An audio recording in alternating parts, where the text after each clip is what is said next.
পুরুষরা যেই জায়গাটাতে সবচেয়ে বেশি যত্নে থাকে সেই জায়গাটাকেই আগে ধ্বংস করে। আর সেটা হচ্ছে তার নিজের স্ত্রীর মন। একটা তীব্র তীক্ষ্ণ সত্য, যে সত্যটা অজস্র সংসারের গোপন কান্না।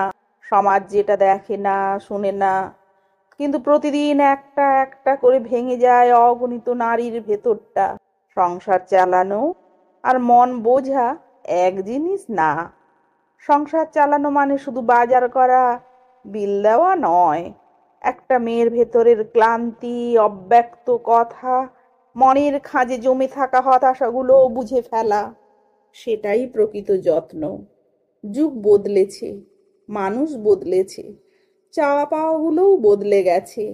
একটা স্ত্রীকে শুধুই দায়িত্ব পালনের মেশিন মনে করলে তার মন একদিন ধ্বংস হবেই।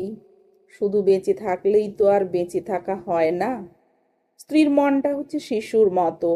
একটা মেয়ে যখন কাউকে ভালোবেসে জীবন দেয়, তখন সে শুধু সংসার করতে চায় না, সে চায় পাশে থেকে বোঝা হোক, তার দুর্বলতাগুলোকে আলিঙ্গন করা হোক, আর তার কষ্টগুলো ভাগ করে নেওয়া হোক। কিন্তু কষ্টের কথা বললেই যদি তাকে বলা হয়, তুমি ড্রামা করো, তুমি অতি সেনসিটিভ, তুমি বোঝো না, তখন ধীরে ধীরে সে নিঃশব্দ হয়ে যায়।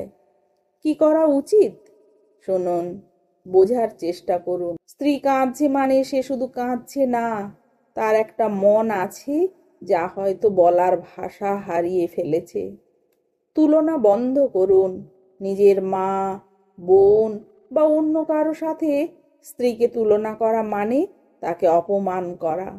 সময় দিন, ফোনের স্ক্রিনে চোখ রেখে নয়, তার চোখের ভাষা পড়ার চেষ্টা করুন। স্বীকৃতি দিন, ছোট ছোট কৃতজ্ঞতাগুলো বলুন, তুমি যা করো তা আমি দেখি, তোমার জন্যই আমার দিনটা সহজ হয়। সবচেয়ে মজবুত সম্পর্কগুলো ধ্বংস হয় নীরব অবহেলা দিয়ে।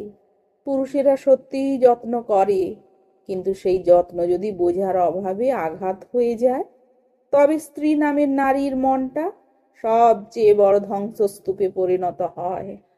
জানি না সবাই বুঝবে কিনা, কিন্তু একজন স্বামী যদি একটিবার স্ত্রীর চোখে নিজের প্রতিচ্ছবি দেখে, সে বুঝবে কতটা মনোযোগ আর মমতা চেয়েছিল সেই মনটা, যেটাকে সে নিজের ভাবতো। আপনাদের জীবনের এমন কোনো ঘটনা কি আছে? আপনি কি সেই স্ত্রীর জায়গায় ছিলেন, নাকি স্বামী হিসেবে এখন কিছুটা অনুশোচনায় ভুগছেন? কমেন্টে জানাতে পারেন। কথা বললে বোঝা ভাগ হয়। মনটাই তো শেষ পর্যন্ত সবচেয়ে প্রিয় থাকার জায়গা হওয়া উচিত, তাই না?